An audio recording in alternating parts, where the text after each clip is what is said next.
Si observas el mapa de Sudamérica, hay un país que destaca de inmediato: Chile. No se parece a ninguno de sus vecinos, no es un país ancho, ni cuadrado, ni siquiera remotamente equilibrado. Es largo, muy largo, e increíblemente delgado. Al principio, esto puede parecer simplemente interesante, como una rareza geográfica, pero detrás de esa estrecha franja de tierra hay una historia mucho más profunda, una historia de guerra, geografía, comercio e incluso supervivencia, porque la forma extraña de Chile no solo es inusual, crea problemas reales, desde desastres naturales hasta seguridad nacional. Chile tiene que esforzarse más que la mayoría de los países solo para mantenerse conectado. En este video exploraremos cómo Chile obtuvo su forma inusual, cómo se convirtió en un país atrapado entre el océano y las montañas y por qué esa forma todavía genera problemas reales. ¿Y cómo está tratando el país de solucionarlos? Viajemos al pasado y desentrañemos la historia del país más delgado del mundo. Antes de comenzar, asegúrate de suscribirte a este canal. Si te encantan las historias sobre cómo la geografía moldea el mundo, este es el lugar para ti. Toca suscribirte para que no te pierdas lo que viene después.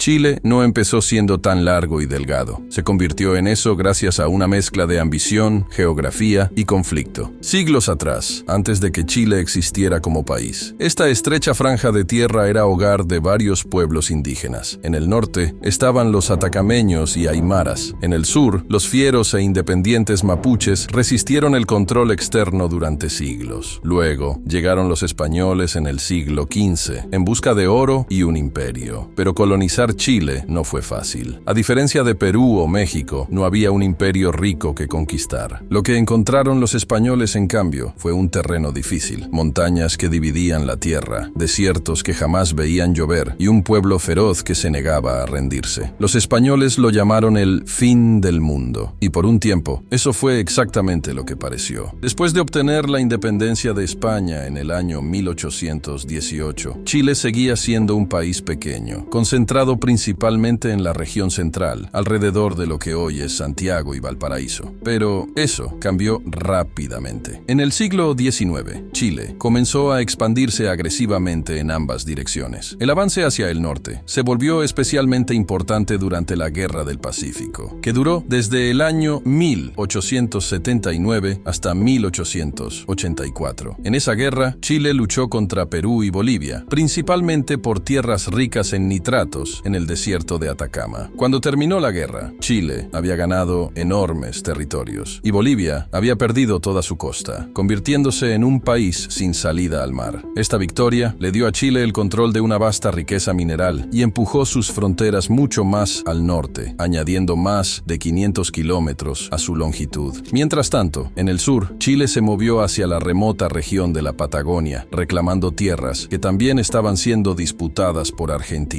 En algunos momentos los dos países estuvieron cerca del conflicto, pero a través de una serie de negociaciones y tratados, incluido el Tratado de Límites de 1881, Chile aseguró grandes partes del sur de la Patagonia y el Estrecho de Magallanes, dándole el control de rutas marítimas clave. A principios del siglo XX, Chile se había transformado en un país largo y estrecho que se extendía por más de 4.200 kilómetros de norte a sur, aproximadamente la misma longitud que los Estados Unidos de costa a costa. Chile había logrado convertirse en uno de los países territorialmente más extensos de la Tierra, pero con esa longitud llegaron nuevos problemas. Chile no solo es largo y delgado, está atrapado, comprimido entre dos de las fuerzas naturales más poderosas del planeta: el vasto Océano Pacífico por un lado y la imponente cordillera de los Andes por el otro. Al oeste, el océano se extiende sin fin, ofreciendo hermosas costas pero sin espacio para expandirse. Al este, los Andes se alzan como una muralla enorme, una de las cordilleras más altas del mundo. Estas montañas no solo son altas, en algunos lugares alcanzan alturas de más de 6.000 metros, formando una barrera natural casi infranqueable. Esta geografía convierte a Chile en lo que se siente como un pasillo angosto, un país que se extiende de norte a sur, pero con apenas el ancho suficiente para respirar. En sus partes más angostas, Chile tiene menos de 100 kilómetros de ancho. Eso es más delgado que algunos estados pequeños años de Estados Unidos. Ahora imagina tratar de construir un país sobre eso. Carreteras que tienen que serpentear entre montañas, ferrocarriles que no pueden cruzar terrenos planos porque no existen, y ciudades que solo pueden crecer en una dirección, hacia el norte o hacia el sur. En el norte, los desafíos son igual de extremos. Chile alberga el desierto de Atacama, el desierto más seco del mundo. Algunas zonas no han visto una sola gota de lluvia en décadas. Es tan seco e inhóspito que la NASA ha probado allí sus vehículos para Marte. Aún así, la gente vive y trabaja en el Atacama, extrayendo recursos valiosos como cobre y litio. En el extremo sur, el paisaje se transforma. Allí se encuentran lluvias frías, viento, glaciares y fiordos helados que parten la tierra en pedazos. Las carreteras son difíciles de construir, o a veces imposibles. No se puede simplemente conducir de un extremo de Chile al otro. De hecho, en la región sureña de Aysén y Magallanes, la única forma de llegar a algunos pueblos es por ferry, avión o pasando por Argentina. Sí, incluso hoy en día, algunos chilenos deben salir de su país, cruzar una frontera extranjera y volver a entrar solo para visitar otra parte de Chile. Esto no es solo un inconveniente, es una vulnerabilidad estratégica. Si ocurre un desastre natural como un terremoto o una inundación, las operaciones de rescate pueden retrasarse durante horas o incluso días. Si alguna vez surgiera un conflicto geopolítico, la geografía desconectada de Chile se convertiría en un riesgo serio. Los suministros podrían no llegar a donde se necesitan. Las personas podrían quedar completamente aisladas. Así que, mientras la geografía de Chile lo hace hermoso y único, también lo hace frágil, como una cinta estirada demasiado entre dos fuerzas que no puede controlar. Pero Chile no se ha rendido. Ha encontrado formas creativas de combatir este aislamiento, lo que nos lleva a la siguiente parte de la historia. El mayor desafío de Chile siempre ha sido mantener al país conectado de arriba a abajo. A lo largo de las décadas, el gobierno ha intentado construir caminos, autopistas y aeropuertos para resolver este problema, pero la geografía sigue oponiéndose. En algunos lugares, el terreno es tan escarpado que construir una carretera lleva años, solo para ser destruida por inundaciones o deslizamientos de tierra la temporada siguiente. La carretera austral, también conocida como Ruta 7 o Carretera del Sur, es uno de los proyectos más ambiciosos jamás construidos en Chile. Fue iniciada en la década de 1970, durante la dictadura militar de Augusto Pinochet, no solo para el desarrollo, sino por control nacional. El gobierno temía que el sur, aislado del resto de Chile, pudiera volverse vulnerable a influencias externas o incluso a una invasión, pero construirla no fue fácil. La carretera tuvo que atravesar bosques densos, montañas empinadas y ríos embravecidos. Incluso hoy, después de casi 40 años, algunas partes de la carretera están incompletas o solo pueden cruzarse en bote. Mantener esta autopista es costoso y los desastres naturales como terremotos y deslizamientos de tierra dañan constantemente partes del camino. Hablando de terremotos, Chile es uno de los países más propensos a los terremotos del mundo. Está ubicado en el Cinturón de Fuego del Pacífico, una de las regiones sísmicamente más activas del planeta. Experimenta miles de pequeños terremotos cada año e incluso varios de gran magnitud. En el año 2010, un terremoto de magnitud 8,8 golpeó cerca de la ciudad de Concepción, matando a cientos de personas y destruyendo miles de edificios. Ese terremoto fue tan poderoso que literalmente desplazó el eje de la Tierra y acortó la duración del día por una fracción diminuta. Cuando ocurren desastres, la forma alargada de Chile dificulta los esfuerzos de rescate. La ayuda puede tardar horas o incluso días en llegar a las zonas afectadas, especialmente en el sur. Por ejemplo, un hospital en Santiago no sirve de nada para alguien atrapado en un pueblo de montaña a 2.000 kilómetros de distancia. Y esto no se trata solo de desastres. Incluso en tiempos normales, la vida cotidiana en Chile requiere un esfuerzo enorme solo para mantenerse conectada. Los vuelos entre el norte y el sur pueden durar más de 5 horas. Los camiones de carga a menudo tienen que cruzar a Argentina y luego volver, solo para evitar terrenos infranqueables. Cuanto más al sur se viaja, más difícil se vuelve la vida, no por la gente, sino por la geografía. Y esta geografía también afecta a la economía de Chile. Debido a que el país está tan extendido, su población está distribuida de forma desigual. La mayoría de los chilenos vive en la región central, alrededor de Santiago. De hecho, casi el 40% de todos los chilenos vive en o cerca de Santiago. Eso es como si casi la mitad de todos los canadienses viviera en Toronto, o si la mayoría de los alemanes viviera solo en Berlín. Esto crea un país altamente centralizado, donde casi todo sucede en un solo lugar. Esta concentración contaminación genera desequilibrio. Santiago y sus alrededores tienen los mejores hospitales, universidades, carreteras, aeropuertos y mercados laborales. Pero si se va al extremo norte, a ciudades como Arica, o se viaja al sur, a Punta Arenas, se ve una realidad diferente. Estas zonas a menudo luchan con menos empleos, menor inversión y un desarrollo de infraestructura más lento. Si hablamos de comercio, la economía de Chile depende fuertemente de las exportaciones, con más del 30% de su Producto Interno Bruto proveniente del comercio exterior. Es uno de los principales productores de cobre, litio, vino, salmón y frutas. Pero aquí está el problema. Mover mercancías en Chile no es sencillo. La forma alargada del país significa que transportar mercancías desde minas o campos agrícolas hasta los puertos puede tomar días, lo que aumenta los costos y ralentiza el comercio. Aunque Chile cuenta con algunos de los puertos más avanzados de América Latina, como el puerto de Valparaíso y San Antonio, la geografía extrema del país hace que los exportadores a menudo enfrenten costos más altos solo para llegar a ellos. Una empresa puede necesitar combinar transporte por carretera, ferrocarril, aire y mar, solo para mover un solo producto fuera del país. Esto eleva los costos, retrasa los envíos y hace que las exportaciones chilenas sean menos competitivas en comparación con las de países con terrenos más fáciles y planos. Así que, aunque Chile es frecuentemente elogiado como una de las economías más estables y exitosas de América Latina, su geografía lo obliga constantemente a trabajar más duro y de forma más inteligente, solo para mantenerse competitivo. Pero Chile no se está rindiendo. En cambio, está encontrando nuevas formas de convertir su geografía de un desafío en una fortaleza. Chile tiene claro algo: su forma no va a cambiar. No puede aplanar los Andes, no puede mover el Océano Pacífico y no puede, de repente, hacer que el país sea más ancho. Así que, en lugar de luchar contra la geografía, Chile está haciendo algo más inteligente. Se está adaptando. El gobierno ha invertido en Internet de alta velocidad y conectividad satelital para mejorar la comunicación en todo el país. Para el año 2022, más del 90% de los chilenos tenía acceso a Internet y los pueblos remotos que antes estaban aislados ahora forman parte de una red digital. En zonas apartadas se están utilizando entregas con drones, microredes alimentadas por energía solar y pequeños aeropuertos regionales para mantenerse conectados. Pero Chile sabe que no puede hacerlo todo solo. Por eso también está trabajando con sus vecinos, especialmente Argentina. En algunas partes del sur, de hecho, es más rápido, fácil y barato mover mercancías a través de Argentina y luego volver a entrar en Chile que enviarlas directamente por territorio chileno. Y en el extremo sur, especialmente en Magallanes y Tierra del Fuego, Chile está invirtiendo en ferries, puentes y túneles para conectar mejor los pueblos aislados, aunque muchos de estos proyectos tardan años en completarse debido al terreno desafiante. Al mismo tiempo, Chile está aprovechando sus fortalezas. Ha construido una reputación como uno de los países más estables y tecnológicamente avanzados de América Latina. Ahora es un centro regional para startups, empresas fintech e innovación en energías verdes. En el año 2023, Santiago fue clasificada entre las principales ciudades de América Latina en actividad de startups, gracias a incubadoras respaldadas por el gobierno y políticas amigables para los inversionistas. Chile también se está convirtiendo en un líder en energía renovable, con algunas de las plantas solares y eólicas más ambiciosas del mundo. Está transformando los límites naturales de su geografía en nuevas industrias, demostrando que un país estrecho y alargado aún puede liderar el camino. Así que la historia de Chile es un recordatorio de que la geografía no es solo algo que se ve en un mapa. Moldea la política, la economía, la cultura e incluso cómo vive la gente en el día a día. Y para Chile, esa forma, una delgada cinta envuelta en el borde de un continente, cuenta una historia que aún se está desarrollando. Si disfrutaste este video, no olvides suscribirte y explorar más historias fascinantes sobre geografía aquí en nuestro canal. Gracias por vernos y nos vemos pronto en otro video revelador. Cuídate.